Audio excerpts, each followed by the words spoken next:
नमस्कार, मैं हूं आपके साथ प्रेरणा मिश्रा। जैसा कि आप जानते हैं कि आयुष्मान में हर बार स्वास्थ्य संबंधी समस्याओं पर खास जानकारी दी जाती है। इसी कड़ी में आज हमारे साथ हैं डॉक्टर सैकत दत्ता, जो बंसल हॉस्पिटल में कंसल्टेंट हेमेटोलॉजिस्ट और हेमेटो ऑन्कोलॉजिस्ट और बोन मैरो ट्रांसप्लांट फिजिशियन हैं। डॉक्टर सैकत, आपका बहुत स्वागत करती हूँ। बंसल न्यूज़ के सारे दर्शकों को मेरा नमस्कार।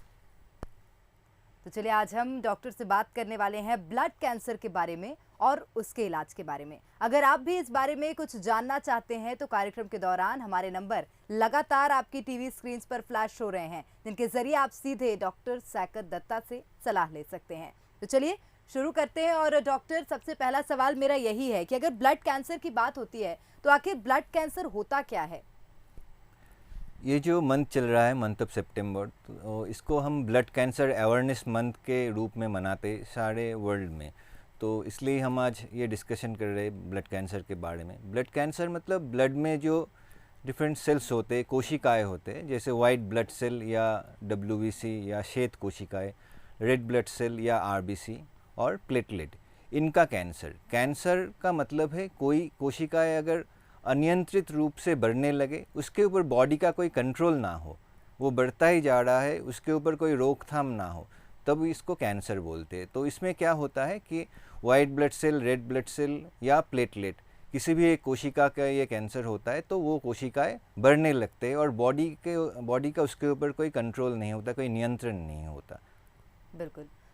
डॉक्टर, अगर ब्लड कैंसर की बात करें तो आखिर ये विकसित क्यों होता है? ये एक बड़ा सवाल होता है, लोग भी पूछते हैं। और क्या हम कैंसर को रोक सकते हैं?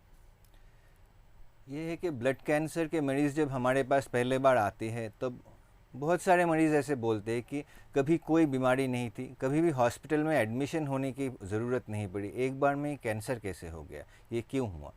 तो ये जो होता है कि हमारे बॉडी में जो कोशिकाएं, सेल्स होते हैं, उसके अंदर क्रोमोसोमल मटेरियल होता है, उसमें म्यूटेशन हो जाता है, कुछ विकार हो जाता है, उसके लिए कैंसर डेवलप होता है। नॉर्मली जो होता है, हमारे जो कोष होते हैं नॉर्मली वो नए नए तैयार भी होते हैं और नए नए जो जिसका काम हो गया है वो मर भी जाते हैं। तो ये एक रेगुलेटेड प्रोग्राम है जो बॉडी के अंदर हर वक्त चल रहा है। लेकिन कैंसर में जो है ये म्यूटेशन के वजह से ये जो प्रोग्राम है ख़राब हो जाता है। तो इसमें जो ख़राब सेल है वो बढ़ते रहते हैं, जो कैंसरस सेल है बढ़ते रहते हैं, वो मरते नहीं हैं। और जो अच्छे वाले सेल है बॉडी के अंदर, जो ब्लड के अंदर, तो वो नहीं बढ़ पाते हैं। तो यही प्रॉब्लम है। लेकिन ये म्यूटेशन किसी को क्यों होता है और किसी को क्यों नहीं होता है, इसके बारे में अभी भी साइंटिस्ट को पूरी पता नहीं है। ऐसे हम मानते हैं कि डाइट अगर ठीक रखे, अच्छा डाइट, हेल्दी डाइट, और जो एक्सरसाइज करे, स्मोकिंग, अल्कोहल, नशे की चीज़ से दूर रहे, तो कैंसर, बहुत सारे कैंसर से हम दूर रह सकते हैं। लेकिन ब्लड कैंसर के इनके साथ डायरेक्ट कोई रिलेशनशिप अभी तक पता नहीं चला है। तो इसके लिए कि कोई लाइफस्टाइल में चेंज करके हम ब्लड कैंसर को रोक सकते कि नहीं है, ये अभी तक एक क्वेश्चन है। हमें इसका आंसर सही से पता नहीं, शायद इसका आंसर ना है कि हम कुछ भी कर ले, जिसको ब्लड कैंसर होना है वो हो जाता है, ये अचानक हो जाता है, इसका कोई प्रायर सिम्टम नहीं होता। तो ये हम शायद इसको कोई लाइफस्टाइल चेंज करके नहीं रोक सकते हैं। बिल्कुल सर, जिस तरह से बता रहे हैं आप कि इसका कोई प्रायर सिम्टम नहीं होता और लाइफस्टाइल में चेंज करके हम इसे नहीं रोक सकते। लेकिन क्या कोई ऐसा पर्टिकुलर एज ग्रुप होता है जिसमें हमने अधिकतर देखा है कि ब्लड कैंसर जैसी समस्या आती है और उससे पहले नहीं आई हो? जैसे मैं बोल रहा था कि बॉडी के अंदर जो ब्लड सेल्स होते हैं, वो ब्लड सेल के अंदर म्यूटेशन या विकार डेवलप होता है, तो वो उम्र के साथ साथ बढ़ते जाते हैं। तो उम्र जितना बढ़ता है, ब्लड कैंसर के चांस भी उतने बढ़ते हैं। लेकिन कुछ कुछ ब्लड कैंसर ऐसे होते हैं जो कम उम्र में ही देखा जाता है। जैसे बच्चों में कैंसर होता है एक्यूट लिम्फोब्लास्टिक ल्यूकेमिया, ये एक ब्लड कैंसर है जो 1 साल के बच्चे में भी पाया जा सकता है। जैसे बहुत सारे लिम्फ नोड या गांठ की बीमारी या लिम्फोमा होते हैं जो कोई भी एज ग्रुप में हो सकता है। तो साधारण रूप में हम बोलते हैं कि ज़्यादातर जो ब्लड कैंसर है, जैसे माइलोडिस्प्लास्टिक सिंड्रोम, मल्टीपल मायलोमा, ये ब्लड कैंसर जो है वो ज़्यादा उम्र में होता है। लेकिन जो एक्यूट ल्यूकेमिया है वो किसी भी उम्र में हो सकता है और ये एकदम छोटे बच्चे को भी हो सकता है। और सर, जब हम बात करते हैं सिम्टम्स की, क्योंकि आप बता रहे हैं कि ब्लड कैंसर दिनचर्या में कोई बदलाव आए उसके चलते नहीं होता है, तो निश्चित रूप से अब लोगों में ये समस्या भी होगी कि वो पहचाने कैसे कि वो ब्लड कैंसर से ग्रसित हैं। क्या कोई मुख्य लक्षण होते हैं इसके? जो ब्लड कैंसर पेशेंट हमारे पास आते हैं तो उनमें क्या होता है, जब जैसे मैं पहले बोल रहा था कि ब्लड कैंसर में हमारे जो ब्लड सेल्स है उनके प्रॉब्लम होते हैं। जैसे हीमोग्लोबिन कम हो जाते हैं, तो हीमोग्लोबिन कम जब हो जाते हैं पेशेंट थकावट महसूस करता है, काम में कंसंट्रेशन नहीं होता, नींद अच्छी नहीं होती, थोड़ा चलने के बाद सांस फूलने लगते हैं। तो ये हीमोग्लोबिन कम होने के कारण होता है। जब डब्ल्यूबीसी जो है हमारे ब्लड में, श्वेत रक्त कोशिका जिनको बोलते हैं, डब्ल्यूबीसी का काम है हमारे बॉडी का जो इम्यूनिटी है वो मेंटेन करना, कि हमें इन्फेक्शन ना हो। तभी ये डब्ल्यूबीसी का कैंसर जो होते हैं, ल्यूकेमिया, उसमें क्या होता है, डब्ल्यूबीसी अपना काम नहीं कर पाता है, वाइट ब्लड सेल जो है खुद का काम ठीक से नहीं कर रहा है, तो बहुत सारे इन्फेक्शन होने की चांसेस होते हैं। पेशेंट को ऐसा होता है कि बुखार आ रहा है बार बार, और वो बुखार एंटीबायोटिक से कम नहीं हो रहा है, बहुत ख़राब इन्फेक्शन कुछ ही दिन बाद हो रहा है। तो थकावट महसूस होना, बार बार बुखार आना, ये उनके सिम्टम है। उसके साथ नींद कम होना, वज़न घटना, ग्लैंड या गांठ का आ जाना, ये भी सिम्टम लेके कोई पेशेंट आते हैं। जब प्लेटलेट कम हो जाता है खून में, तो प्लेटलेट का जो काम है खून का थक्का बनाने में काम आता है, किसी जगह से ब्लीडिंग ना हो वो देखता है प्लेटलेट। जब प्लेटलेट कम हो जाता है, ब्लीडिंग का चांस हो जाता है, तब स्किन के ऊपर काले काले स्पॉट आ जाते हैं, वो एक्चुअली ब्लीडिंग स्पॉट होते हैं। तो नॉर्मली ये सब सिम्टम लेके पेशेंट हमारे पास आते हैं। बिल्कुल, तो जो कुछ बताई हैं सर ने समस्याएं, वो ब्लड कैंसर के सिम्टम्स कहे जा सकते हैं। लेकिन सर, जब कैंसर की बात करते हैं तो उसके कुछ स्टेजेस होते हैं, फर्स्ट स्टेज, सेकंड स्टेज या फाइनल स्टेज जिसे हम कहते हैं। तो क्या शुरुआती स्टेज में ऐसा हो सकता है कि हम ब्लड कैंसर को पूरी तरह से ख़त्म कर दें? पहले मैं ये बोलना चाहूँगा कि कैंसर स्टेजिंग को लेके एक धारणा या मान्यता लोगों में है कि एडवांस स्टेज में अगर कैंसर आए तो उसका ट्रीटमेंट नहीं हो सकता, पेशेंट बच नहीं पाएगा। लेकिन ब्लड कैंसर में एकदम ही ऐसा है नहीं कि ब्लड कैंसर का जो स्टेजिंग है वो अलग तरह से किया जाता है। कैंसर का स्टेजिंग मतलब ये समझते हैं कि कैंसर बॉडी में कितने दूर तक फैला है। जो कैंसर जितना ज़्यादा फैला है उनको इतना ज़्यादा stage, higher stage, advance stage माना जाता है। अभी जो ब्लड का कैंसर है, ब्लड तो सारा शरीर में ही फैला हुआ है, तो जब उसका कैंसर होता है वो शुरू से ही सारा शरीर में ही फैला हुआ है। तो स्टेजिंग इसके ऊपर डिपेंड नहीं करता है। स्टेजिंग डिपेंड करता है कि उसमें हम जो बोल रहे थे कि मॉलिकुलर चेंजेस है, वो मॉलिकुलर चेंज कैसे है, जो डब्ल्यूबीसी के काउंट है वो कितने ज़्यादा है या कम है, प्लेटलेट कैसे है, इनके ऊपर डिपेंड करके स्टेजिंग करते हैं। जैसे लिम्फोमा में हम स्टेजिंग करते हैं वो बोन मैरो में आया है कि नहीं है। मल्टीपल मायलोमा का स्टेजिंग अलग तरह से होता है, उसमें बॉडी के अंदर एक प्रोटीन होता है बीटा 2 माइक्रोग्लोबुलिन बोल के, वो प्रोटीन कितना बड़ा है उसके ऊपर स्टेजिंग होता है, या मॉलिकुलर जो मार्कर है वो इसके ऊपर डिपेंड करता है स्टेजिंग। और ब्लड कैंसर ऐसा है नहीं कि उसका एडवांस स्टेज में जब आता है उनका ट्रीटमेंट नहीं हो सकता या उनका क्योर नहीं हो सकता। एडवांस स्टेज ब्लड कैंसर भी पूरी तरह ठीक हो सकता है। तो ये आज का जो प्रोग्राम हम कर रहे हैं जो कैंसर अवेयरनेस के ऊपर, तो इसमें ये बोलना ज़रूरी है कि ब्लड कैंसर एडवांस स्टेज में भी क्यूरेबल है, लेकिन उनका सही तरह से इलाज अगर हो पाए तब। बिल्कुल, एक बहुत अहम बात डॉक्टर ने कही है कि ब्लड कैंसर, क्योंकि ब्लड पूरे बॉडी में ही फैला है, इसलिए उसकी स्टेजिंग नहीं हो सकती है। तो इस बात को बिल्कुल दिमाग से निकाल दें कि प्राथमिक स्टेज है या एडवांस स्टेज है। तो चलिए डॉक्टर, अगला सवाल मैं आपसे करना चाहूँगी, लेकिन उससे पहले चाहूँगी दर्शकों को एक बार बता दूँ कि अगर आपके ब्लड कैंसर से संबंधित कोई सवाल हो तो आप हमसे जुड़ सकते हैं। सीधे हमारे नंबर लगातार टीवी स्क्रीन पर फ्लैश हो रहे हैं और डॉक्टर से सीधे सलाह ले सकते हैं। डॉक्टर, अगर बात ब्लड कैंसर की होती है तो अब उसका निदान पाना बहुत मुश्किल लग रहा है, क्योंकि ब्लड, जैसा कि आपने बताया, कि पूरी बॉडी में फैला हुआ है, स्टेजिंग भी नहीं हो सकती, तो निदान कैसे पाएं उससे? जैसे डायग्नोसिस हम करने जाते हैं कि ब्लड बनता कहाँ है। ब्लड बनता है बोन मैरो से। बोन मैरो मतलब हड्डी के अंदर जो हमारे टिश्यू होते हैं उसको हम बोन मैरो बोलते हैं। वो हमारे ब्लड बनाने की फैक्ट्री है। सारे जो ब्लड के सेल से श्वेत रक्त कोशिका या डब्ल्यूबीसी, आरबीसी या लोहित रक्त कोशिका, प्लेटलेट, सारे जो बनते हैं वो हमारे बोन मैरो के अंदर से ही बनते हैं।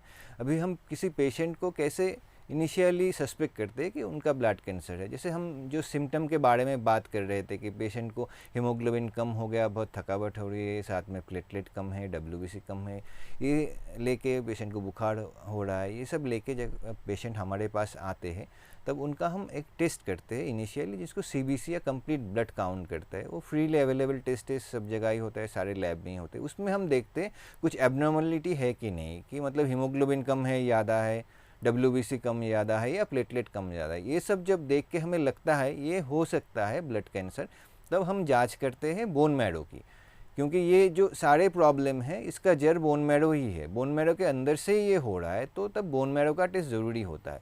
और बोन मैरो से रस निकाल के उसका टेस्ट करते हैं, जिसको बोन मैरो एस्पिरेशन बोलते हैं, और बोन मैरो से एक हड्डी का छोटा टुकड़ा निकाला जाता है जो बोन मैरो बायोप्सी बोलते हैं।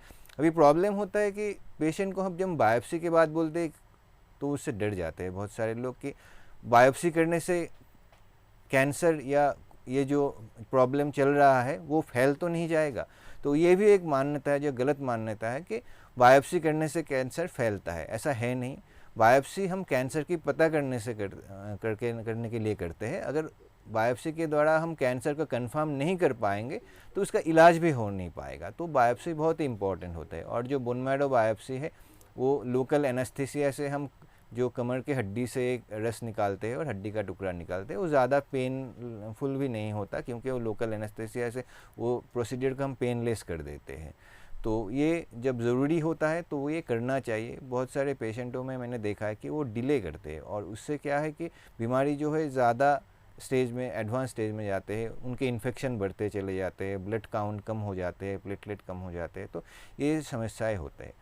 एक तो है ये डायग्नोसिस। अभी बोन मैरो से हम और भी टेस्ट करते हैं, जैसे फ्लो साइटोमेट्री, और जो मैं बोल रहा था कि ब्लड कैंसर बहुत सारे म्यूटेशन से होते हैं, तो ल्यूकेमिया में हम वो म्यूटेशंस के एनालिसिस भी करते हैं।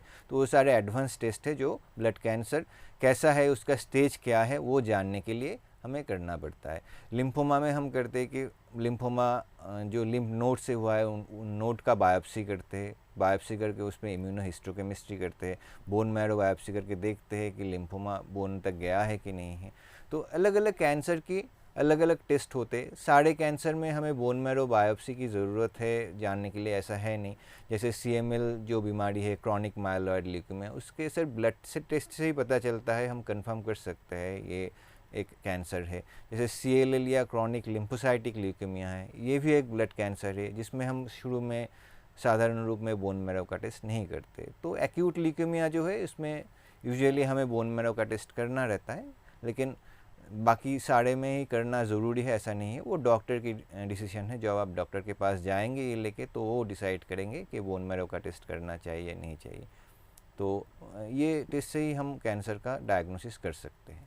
ठीक है डॉक्टर, इलाज जांच कैसे की जाए ये तो आपने बता दिया, लेकिन अब बड़ा सवाल ये है कि उसका इलाज आप लोग कैसे करते हैं। लेकिन उससे पहले मेरा एक और सवाल है, क्योंकि जब कैंसर की बात होती है डॉक्टर, तो कीमोथेरेपी मुझे लगता है कि बहुत से लोगों के दिमाग में आता होगा। तो क्या ब्लड कैंसर जब लोगों को होता है तो क्या सभी को कीमोथेरेपी कराने की ज़रूरत होती है? हाँ, बहुत अच्छा सवाल है कि ब्लड कैंसर केमोथेरेपी के बिना भी ठीक हो सकते हैं, कंट्रोल में रख सकता है, लेकिन ऐसा नहीं है सारे ब्लड कैंसर में ही ऐसा है। ब्लड कैंसर बहुत सारे टाइप के होते हैं। जो एक्यूट ल्यूकेमिया है वो ख़राब तरीके के ब्लड कैंसर है, तो उनमें केमोथेरेपी और हाई डोज केमोथेरेपी लगते हैं अगर पेशेंट वो ले पाते हैं। पेशेंट को देख के हम शुरू में एसेस करते हैं कि पेशेंट हाई डोज केमोथेरेपी ले पाएगा कि नहीं। अगर ले पाता है तो एक्यूट ल्यूकेमिया जो है उनमें हाई डोज केमोथेरेपी देने से बहुत सारे पेशेंट, 50% से ज़्यादा पेशेंट क्योर हो जाते हैं। तो इसमें हम प्रेफर करते हैं अगर दे पा रहे हैं तो हाई डोज केमोथेरेपी दे। जो लिम्फोमास है उसमें भी केमोथेरेपी से डिजीज़ क्योर हो सकता है। लेकिन जैसे कुछ बीमारी है जैसे क्रॉनिक माइलॉइड ल्यूकेमिया या CML, जिसमें केमोथेरेपी देने की ज़रूरत नहीं होती है। सिर्फ एक टैबलेट से, जो टारगेटेड थेरेपी बोलते हैं हम, जो मॉलिकुलर लेवल पे काम करता है, तो वो एक टैबलेट दिन में खाने से ही वो बीमारी कंट्रोल में रह सकता है, कभी कभी क्योर भी हो सकता है। जैसे मल्टीपल मायलोमा नामक बीमारी है जिसमें भी हम आजकल, पहले हम केमोथेरेपी का यूज़ करते थे लेकिन आजकल उसमें भी केमोथेरेपी का यूज़ नहीं होता है। बहुत सारे मॉडर्न न्यूअर मेडिसिन आ गए हैं जो प्रोटियोजम इनहिबिटर बोलते हैं या इम्यूनोमोडुलेटरी थेरेपी बोलते हैं या टारगेटेड थेरेपी है, इससे हम इनका ट्रीटमेंट कर सकते हैं। जो CLL या क्रॉनिक लिम्फोसाइटिक ल्यूकेमिया है, इसमें भी हम अभी बिना केमोथेरेपी कुछ कुछ पेशेंट का ट्रीटमेंट कर रहे हैं।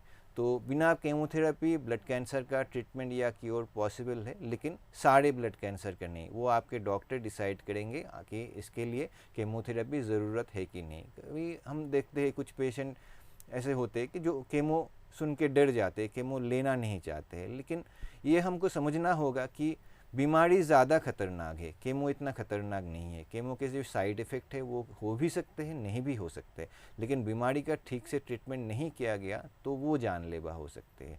कुछ पेशेंट ऐसे सोचते हैं कि बिना केमोथेरेपी ट्रीटमेंट अच्छा होगा, लेकिन सारे ब्लड कैंसर में ऐसा है नहीं। कुछ ब्लड कैंसर जो हम केमोथेरेपी के बिना भी ट्रीटमेंट कर सकते हैं, उसका ट्रीटमेंट ज़रूर ऐसे किया जाता है, लेकिन जिसमें केमोथेरेपी देना होता है उसमें अगर केमोथेरेपी हमने नहीं दिए तो उसका जो कंप्लीट क्योर है, उसका जो चांस है वो हम खो बैठेंगे। तो इससे लॉन्ग टर्म में पेशेंट को लाभ नहीं होगा, नुकसान ही होगा। सर, आपने भी ज़िक्र कर दिया कि कुछ मरीज़ ऐसे होते हैं जो कि कीमोथेरेपी से डर जाते हैं। मैंने भी बहुत बार ऐसा देखा है कि जो कैंसर पेशेंट्स होते हैं, जब उनकी कीमोथेरेपी होती है तो उसके बाद बहुत ऐसा होता है जैसे कि वो बहुत वीकनेस महसूस कर रहे हो या थकान सी हो रही हो। तो हमेशा से ही मेरे अंदर ये उत्सुकता थी जानने की कि आखिर कीमोथेरेपी में ऐसा क्या होता है डॉक्टर, कि इस तरह की कमज़ोरी आ जाती है मरीज़ में? जो ब्लड कैंसर में हम हाई डोज केमोथेरेपी देते हैं, उसमें जो होता है हमारे बॉडी में जो हम जो कोशिश करते हैं कि बोन मैरो के अंदर जो ख़राब सेल, कैंसर सेल है, उनको मारने की। तो इतना हाई डोज होता है, उनके साथ जो नॉर्मल जो बोन मैरो के अंदर सेल होता है वो भी मरते हैं। तो हमारे बॉडी के अंदर जो काउंट होते हैं, जो डब्ल्यूबीसी या वाइट सेल के, वो बहुत कम हो जाते हैं। प्लेटलेट जो है वो भी बहुत कम हो जाते हैं, हीमोग्लोबिन भी कम होते हैं। अभी हीमोग्लोबिन कम रहता है तो उसके लिए वीकनेस होता है। जब हमारा डब्ल्यूबीसी या श्वेत कोशिका जो है वो कम हो जाता है तो चांस ऑफ इन्फेक्शन बढ़ जाते हैं, बाल झड़ जाते हैं कुछ कुछ केमोथेरेपी से। कुछ कुछ केमोथेरेपी के हार्ट या किडनी के ऊपर भी इफ़ेक्ट आते हैं। तो केमोथेरेपी एक एक तरह से काम करता है।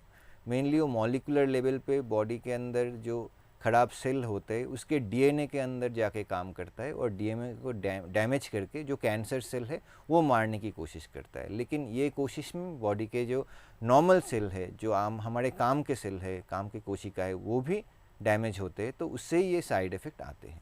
बिल्कुल, लेकिन मुझे लगता है कि उससे डरने की ज़रूरत नहीं है, क्योंकि स्वस्थ भी कीमोथेरेपी ही करती है, बहुत बार ऐसा देखने को मिलता है। डॉक्टर, एक और सवाल है मेरा, अगर कैंसर के उपचार में हमें सफलता पानी है तो कौन-कौन से ऐसे पॉइंट्स हैं जिसे ध्यान में रखना चाहिए? अगर हमें सफलतापूर्वक एक ट्रीटमेंट, एक ल्यूकेमिया या लिम्फोमा का ट्रीटमेंट करना है तो सबसे ज़्यादा है हम ट्रीटमेंट में डिले ना करें, देर ना करें। सही टाइम पे ट्रीटमेंट लें, सही ट्रीटमेंट लें। आज मैं एक पेशेंट देख रहा था जो खुद का एक ऐसा उनका कैंसर है जो एक ट्रीटेबल कैंसर है, जो एक क्यूरेबल कैंसर है, जिनका वो 1.5 साल से ट्रीटमेंट नहीं ले रहे हैं। कारण क्या है कि वो कहीं बाहर ट्रीटमेंट ले रहे थे, कोरोना के लिए जा नहीं पा रहे। तो ये बहुत ही ज़रूरी है, अगर हम रेगुलरली जैसे शेड्यूल में डॉक्टर ने बोला वो ट्रीटमेंट ले रहे हैं तो वो बहुत ही ठीक रहता है कैंसर को क्योर करने के लिए या कंट्रोल में रखने के लिए। दूसरी बात है, कुछ चीज़ें हैं जो हमारे हाथ पे नहीं होता, जैसे पेशेंट का कंडीशन कैसा है। जब कैंसर लेके बहुत सारे पेशेंट आते हैं, ल्यूकेमिया पेशेंट, जिनका शुरू में ही बहुत सारा इन्फेक्शन होता है, जो जिनका इन्फेक्शन होता है या साथ में बहुत सारे बीमारी होते हैं, जैसे किडनी का बीमारी, हार्ट की बीमारी, लिवर का बीमारी, ये सब जिनके होते हैं तो उनके ट्रीटमेंट में कॉम्प्लिकेशन या प्रॉब्लम ज़्यादा होते हैं। तो बाकी लोगों के तो वो देख के हम डिसाइड करते हैं कि इनको हम बहुत हाई डोज केमोथेरेपी दे पाएंगे या नहीं पाएंगे। तो ये सब के ऊपर भी निर्भर करता है कि हमारा ट्रीटमेंट कितना सफल होगा, कि पेशेंट को बहुत ख़राब इन्फेक्शन हुआ है, पेशेंट का बाकी ऑर्गन का बहुत कुछ प्रॉब्लम है, जैसे किडनी या लीवर का प्रॉब्लम है, पेशेंट पहले बहुत साल तक स्मोकिंग या अल्कोहल ले रहा था, क्योंकि इनके ऊपर भी डिपेंड करता है कि हमारा ट्रीटमेंट कितना सक्सेसफुल होगा। अगर पेशेंट अपने ऑर्गन को पहले ही बहुत डैमेज कर चुका है कोई प्रॉब्लम की वजह से, तब ऐसा होता है कि जो हम केमोथेरेपी देंगे उससे ऑर्गन और डैमेज होता है, वो ले नहीं पाता है। साथ में ये भी है कि बीमारी कैसे है, जैसे मैं बोल रहा था, बीमारी के बहुत सारे टेस्ट से हम बीमारी की स्टेजिंग करते हैं। जो नॉर्मल जो बाकी कैंसर की स्टेजिंग और ब्लड कैंसर की स्टेजिंग अलग होते हैं, लेकिन उसमें भी हम स्टेजिंग करते हैं, जिससे पता चलता है ये जो ट्रीटमेंट हम देंगे ये ट्रीटमेंट से कितना अच्छा काम करेगा या नहीं करेगा। तो ये सब चीज़ों के ऊपर निर्भर करता है हम कितना अच्छी तरह से ब्लड कैंसर का ट्रीटमेंट कर पाएंगे। बिल्कुल, ये तो हो गई डॉक्टर कीमोथेरेपी की बात। अब आपने ज़िक्र किया था खुद ही बोन मैरो ट्रांसप्लांट का, तो बोन मैरो ट्रांसप्लांट क्या है, चाहूँगी आप दर्शकों को समझाएं, और क्या उससे ब्लड कैंसर का उपचार हो सकता है?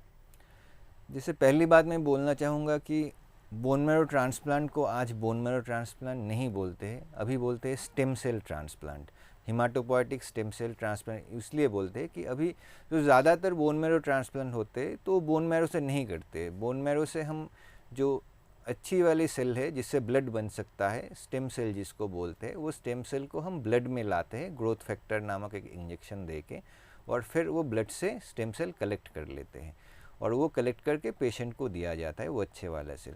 अभी जो है ये कोई ऑपरेशन नहीं है, बाकी जो transplant, liver transplant, kidney transplant, ये ऑपरेटिव प्रोसीजर है, लेकिन बोन मैरो ट्रांसप्लांट एक मेडिकल ट्रीटमेंट है, ये कोई ऑपरेशन नहीं है। इसमें सारे पेशेंटों को, सारे ब्लड कैंसर को बोन मैरो ट्रांसप्लांट ज़रूरी है ऐसा भी नहीं है। कुछ कैंसर है जिनको शुरू में ही हम बोन मैरो ट्रांसप्लांट करने की एडवाइस करते, जैसे मल्टीपल मायलोमा 4-6 साइकिल के बाद बोन मैरो ट्रांसप्लांट कर लेंगे तो बीमारी अच्छा कंट्रोल होता है। कुछ एक्यूट ल्यूकेमिया होते हैं जो शुरू में ही बहुत हाई स्टेज, हाई रिस्क होते हैं, तो उनको हम बोलते हैं बोन मैरो कराने लेना अच्छा है कि वो बीमारी वापस फिर आने का चांस कम होता है। बाकी केसेस में देखा जाता है कि जैसे कोई बीमारी, कोई लिम्फोमा हो, कोई एक्यूट ल्यूकेमिया हो, जो केमोथेरेपी या टारगेटेड थेरेपी जो भी हम ट्रीटमेंट कर रहे हैं शुरू में, वो जब काम नहीं कर रहा है या एक बार काम करने के बाद बीमारी फिर लौट आया है, जैसे किसी पेशेंट का लिम्फोमा है, केमोथेरेपी चला 6 साइकिल, उसके बाद कभी उसका बीमारी वापस आ गया, तो फिर हाई डोज केमोथेरेपी देके बोन मैरो ट्रांसप्लांट करने से वो क्योर हो सकते हैं, अदरवाइज़ उनको क्योर करना पॉसिबल नहीं है दूसरे बार केमोथेरेपी देके। ल्यूकेमिया में भी ऐसे हैं, जब ल्यूकेमिया, एक्यूट ल्यूकेमिया होते हैं और वो केमोथेरेपी से ठीक नहीं हो पा रहे हैं, या एक बार केमोथेरेपी से ठीक होने के बाद फिर कुछ सालों के बाद वो बीमारी वापस आ गई है, तब बोन मैरो ट्रांसप्लांट से हम उनका क्योर कर सकते हैं, जो सिर्फ केमोथेरेपी से क्योर नहीं हो पाएगा। तो ये इंडिकेशन है कब हम बोन मैरो ट्रांसप्लांट करते हैं। तो ब्लड कैंसर होने से सारे पेशेंट को बोन मैरो ट्रांसप्लांट ज़रूरी है ऐसा है नहीं। जिनको डॉक्टर एडवाइस करते हैं, जिनको इंडिकेशन होता है, उन्हीं को करना होता है। ये कोई सर्जरी नहीं है, सर्जिकल प्रोसीजर नहीं है। इनसे 2 टाइप के बोन मैरो हम ट्रांसप्लांट करते हैं। एक को बोलते हैं ऑटोलोगस, जो खुद का बोन मैरो है या खुद का स्टेम सेल है, वही पेशेंट को हम दे रहे हैं।